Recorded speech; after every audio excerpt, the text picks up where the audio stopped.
السلام علیکم ورحمۃ اللہ وبرکاتہ۔ الحمد للہ وحدہ والصلاة والسلام علی من لا نبی بعدہ۔ بعض اسلامی بہنوں نے یہ سوال بھیجا ہے کہ استحاضہ کی حالت میں قرآن کریم کی تلاوت اور کتب تفسیر و احادیث کے مطالعہ اور ذکر و دعا کا کیا حکم ہے؟ تو دیکھیے، اس سوال کے جواب کو سمجھنے سے پہلے بطور تمہید کے بعض چیزوں کا سمجھنا ضروری ہے۔ ان میں سے سب سے پہلی چیز یہ ہے کہ استحاضہ کی تعریف کیا ہے، استحاضہ کس کو کہتے ہیں۔ تو ہر خاتون اسلام کو یہ بات معلوم ہونی چاہیے کہ استحاضہ اس خون کو کہتے ہیں جو خون حیض کے ختم ہونے کے بعد بیماری اور خرابی کی وجہ سے عازل نامی رگ سے آتا ہے۔ یہ خون حیض سے رنگ اور بو میں الگ ہوتا ہے، جسے خواتین پہچانتی ہیں۔ یعنی یہ خون استحاضہ حیض کے علاوہ خون ہوتا ہے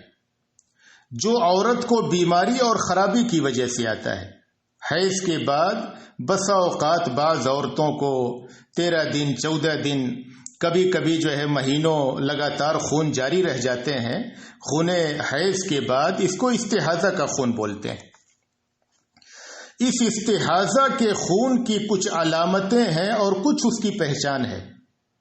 جس کے ذریعے سے خواتین اسلام یہ پہچان سکتی ہیں کہ کب انہیں حیض کا خون آ رہا ہے اور کب استحاضہ کا آ رہا ہے۔ جب حیض کا خون آئے تو وہ نماز و روزہ سے رک جائیں، اور جب استحاضہ کا خون آئے اس علامت سے وہ پہچان لیں تو وہ اپنے نماز و روزہ کو جاری کر دیں۔ تو حدیث میں ایک علامت وارد ہے اور بعض دوسری علامات فقہا نے ذکر کی ہیں۔ تو پہلی علامت یہ ہے کہ خون حیض سرخ کالے پن کی جانب مائل ہوتا ہے، اور خون استحاضہ سرخ ہوتا ہے لیکن وہ زردی پن کی جانب مائل ہوتا ہے۔ انس بن سیرین رحمہ اللہ بیان کرتے ہیں کہ ان کے گھر کی کوئی عورت خون استحاضہ سے دوچار ہوئیں تو انہوں نے اس مسئلے کو دریافت کرنے کے لیے انس بن سیرین کو کہا کہ تم یہ مسئلہ نبی صلی اللہ علیہ وسلم سے یا یہ کہ ان کے کسی صحابی سے دریافت کرو۔ انس بن سیرین رحمہ اللہ کہتے ہیں کہ میں نے عبداللہ بن عباس رضی اللہ عنہ سے یہ مسئلہ پوچھا تو انہوں نے مجھ سے کہا، اذا رأت الدم البحرانی فلا تصلی واذا رأت الطہر ولو ساعة فلتغتسل ولتصلی، کہ جب عورت سرخ کالا مائل خون دیکھے، یعنی وہ خون جو سخت سرخ ہو، کالے پن کی جانب مائل ہو، تو اسے چاہیے کہ وہ نماز نہ پڑھے، اس لیے کہ وہ حیض کا خون ہے۔ اور جب پاکی دیکھے گرچہ چند لمحے کے لیے کیوں نہ ہو، تو اسے چاہیے کہ وہ غسل کرے اور نماز پڑھے۔ علامہ ابن اسیر رحمہ اللہ النہایہ فی غریب الاثر میں لکھتے ہیں کہ دم بحرانی اس خون کو کہتے ہیں جو سخت سرخ ہو، اور لغت عرب کی معروف کتاب لسان العرب اور تاج العروس میں ہے کہ دم بحرانی اس خون کو کہتے ہیں جو سخت سرخ ہو، یعنی خون اس قدر سرخ ہو کہ وہ کالے پن کی جانب مائل ہو، تو اس خون کو دم بحرانی کہتے ہیں۔ تو حضرت عبداللہ بن عباس رضی اللہ عنہ نے کہا کہ جب عورت دم بحرانی دیکھے، یعنی اس خون کو دیکھے جو سخت سرخ ہو، کالے پن کی جانب مائل ہو، تو اسے حیض کا خون شمار کرے اور نماز و روزہ چھوڑ دے۔ اور جب اس کے علاوہ خون آئے جو سرخ تو ہوتا ہے لیکن زردی پن کی جانب مائل ہوتا ہے، تو اسے خون استحاضہ شمار کرے اور اس میں نماز پڑھے، روزے رکھے اور قرآن کریم کی تلاوت کرے۔ بعض فقہا نے تو اور علامتوں کا ذکر کیا۔ دوسری علامت کی خون حیض گاڑھا اور خون استحاضہ پتلا ہوتا ہے، اس سے بھی عورت پہچان سکتی ہے فرق خون حیض میں اور خون استحاضہ میں۔ تیسری علامت کہ خون حیض میں ایک خاص قسم کی مہک ہوتی ہے اور خون استحاضہ میں کوئی مہک نہیں ہوتی ہے۔ تو ان علامتوں کے ذریعے سے خواتین پہچان سکتی ہیں کہ کب ان کا خون خون حیض ہے اور کب ان کا خون خون استحاضہ ہے۔ استحاضہ والی بیماری سے دوچار عورت کے فقہا نے 3 حالات کا ذکر کیا ہے۔ احادیث نبویہ کی روشنی میں 3 حالات کا ذکر کیا ہے۔ پہلی حالت یہ ہے کہ اس مرض استحاضہ سے دوچار ہونے سے پہلے اگر عورت کو ایک خاص عادت کے مطابق خون آتا رہا ہو، یعنی مثال کے طور پہ یہ بیماری جب اسے لاحق ہوئی، اس بیماری کے لاحق ہونے سے پہلے اسے مثال کے طور پہ ہر مہینے 6 دن خون آتا تھا یا ہر مہینے 7 دن حیض کا خون آتا تھا جب اسے یہ بیماری نہیں تھی، پھر بعد میں یہ بیماری لاحق ہو گئی اور اسے 15 دن 20 دن لگاتار خون آتا ہی رہتا ہے، تو ایسی عورت کو چاہیے کہ وہ اپنی عادت کا اعتبار کرے۔ ایسی عورت اپنی عادت کا اعتبار کرے، یعنی جو پچھلے ایام میں پچھلے سالوں میں اسے 6 دن یا 7 دن خون آتا تھا اسے خون حیض شمار کرے، اور اس کے بعد جو خون اب جاری رہتا ہے بیماری کی وجہ سے اسے خون استحاضہ شمار کرے۔ جیسا کہ نبی اکرم صلی اللہ علیہ وسلم نے ام حبیبہ رضی اللہ عنہا سے فرمایا تھا، امکسی قدر ما کانت تحبسک حیضتک ثم اغتسلی وصلی، تم اتنے دنوں نماز و روزہ سے ٹھہری رہو جتنے دنوں اس بیماری سے پہلے حیض آیا کرتا تھا، یعنی استحاضہ کی بیماری کے لاحق ہونے سے پہلے جتنے دن تک تم کو حیض آتا تھا اتنے دن کو حیض شمار کرو، اس میں نماز و روزہ سے روکی رہو، اور جب یہ مدت ختم ہو جائے اور پھر بھی خون جاری رہے تو تم اسے خون استحاضہ شمار کرو، غسل کرو اور نمازیں پڑھو۔ یہ صحیح مسلم کی روایت ہے۔ دوسری حالت یہ ہے کہ اگر عورت اپنی پہچان کے ذریعے سے فرق کرے، یعنی مرض استحاضہ سے دوچار ہونے سے پہلے عورت کو ایک عادت کے مطابق، ایک مخصوص عادت کے مطابق خون نہیں آتا تھا، لیکن وہ عورت ایسی ہے کہ خون حیض اور خون استحاضہ میں فرق جانتی ہے، یعنی جن علامات کا ذکر ہوا، یعنی ان علامات کے ذریعے سے وہ پہچانتی ہے کہ کون سا خون خون حیض ہے اور کون سا خون خون استحاضہ ہے، تو اس عورت کو چاہیے کہ وہ اپنی پہچان کا اعتبار کرے گی، یعنی جب اس کی پہچان یہ بتلائے گی کہ یہ حیض کا خون ہے تو وہ نماز و روزہ چھوڑ دے گی، اور جب وہ اپنی پہچان کے ذریعے سے جن علامتوں کا پہلے ذکر ہوا اس کے ذریعے سے وہ پہچانے گی کہ یہ استحاضہ کا خون ہے تو وہ نماز و روزہ جاری کر دے گی۔ جیسا کہ نبی اکرم صلی اللہ علیہ وسلم نے فاطمہ بنت ابی حبیش رضی اللہ عنہا سے فرمایا،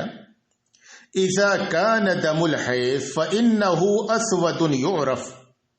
فإذا كان ذلك فامسكي عن الصلاة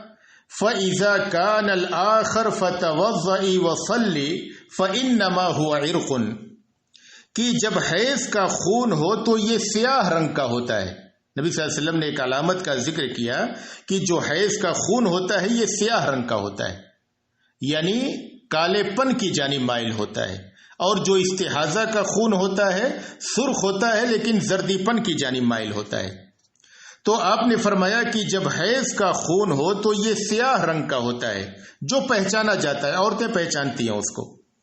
لہذا جب یہ خون ہو تو تم نماز نہ پڑھو، یعنی سرخ کالے پن کی جانب مائل والا خون ہو تو یہ خون حیض ہے، تم اس میں رک جاؤ اور نماز نہ پڑھو، اور اگر اس کے علاوہ کوئی دوسرا خون ہو جس کو استحاضہ کا خون بولتے ہیں، اگر یہ ہو تو وضو کر کے نماز پڑھ لو، کیونکہ یہ استحاضہ کا خون ایک رگ سے آتا ہے، یہ بیماری کی وجہ سے آتا ہے، اس میں عورت کو نماز و روزہ سے نہ رکنا ہے۔ تیسری حالت یہ ہے کہ اگر اس عورت کو حیض نہ تو عادت کے مطابق آتا ہو اور نہ تو وہ عورت دونوں خونوں میں فرق جانتی ہو، اسے پہلے ایک مخصوص عادت بھی نہ رہی ہو کہ اسے ایک مخصوص عادت کے مطابق مثلا 6 دن خون حیض آتا تھا، ایسا بھی نہیں تھا، اور نہ ہی وہ عورت پہچانتی ہے، اسے خون حیض اور خون استحاضہ کا فرق معلوم نہیں ہے، تو پھر ایسی عورت اپنی قریبی رشتہ دار خواتین کی عادت کا اعتبار کرے گی۔ مثال کے طور پہ اس کی کوئی دوسری بہن ہے، اس کا اعتبار کرے گی، اسے کتنے دن خون حیض آتا ہے اس کا اعتبار کرے گی، یا اس کی کوئی قریبی رشتہ دار ہے،